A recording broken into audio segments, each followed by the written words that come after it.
വയനാട് ദുരന്തത്തിൽ അകപ്പെട്ടവർക്ക് കൈത്താങ്ങായി കുവൈറ്റിലെ മലയാളി സമൂഹം. വിവിധ സംഘടനകൾ നേരിട്ടും ലോക കേരള സഭ വഴിയും സഹായം എത്തിക്കാനുള്ള ശ്രമത്തിലാണ്.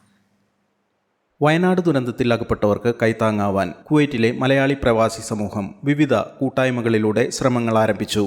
വയനാട്ടിലെ മുണ്ടക്കൈ, ചൂരൽമല ഉൾപ്പെടെയുള്ള പ്രദേശങ്ങളിലുണ്ടായ മണ്ണിടിച്ചിലും പ്രളയത്തിലും സംഭവിച്ച ദുരന്തത്തിന്റെ വ്യാപ്തി പുറത്തുവന്നു തുടങ്ങിയപ്പോൾ തന്നെ വിവിധ സംഘടനകൾ അടിയന്തര യോഗം ചേർന്ന് തങ്ങൾക്ക് കഴിയുന്ന രീതിയിൽ സാമ്പത്തിക സഹായം ഉറപ്പാക്കുന്നതിനുള്ള നടപടികൾ ആരംഭിച്ചു. സംഘടനകൾ തനിച്ചും കൂട്ടമായുമെല്ലാം വിവിധ യോഗങ്ങൾ വിളിച്ചു ചേർത്തു. Kala Kuwait, Kuwait KMCC, Kerala Islamic group എന്നീ സംഘടനകൾ 10 ലക്ഷം രൂപ അടിയന്തര സഹായമായി നൽകുന്നതായി അറിയിച്ചു. OICC കുവൈറ്റ് ആദ്യ ഗഡുവായി 5 ലക്ഷം രൂപ നൽകും.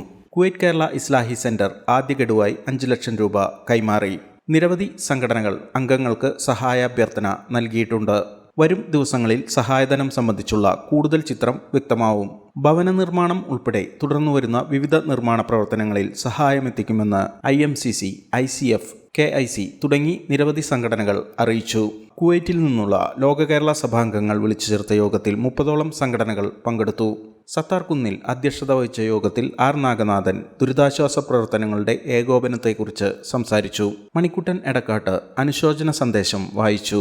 പ്രവർത്തനങ്ങളുടെ ഏകോപനത്തിന് R. നാഗനാഥൻ ജനറൽ കൺവീനറും അലക്സ് മാത്യു, മനീഷ് വയനാട് എന്നിവർ കൺവീനർമാരും വിവിധ സംഘടനാ പ്രതിനിധികൾ അംഗങ്ങളുമായ കോർഡിനേഷൻ കമ്മിറ്റിക്ക് രൂപം നൽകുകയും ചെയ്തു.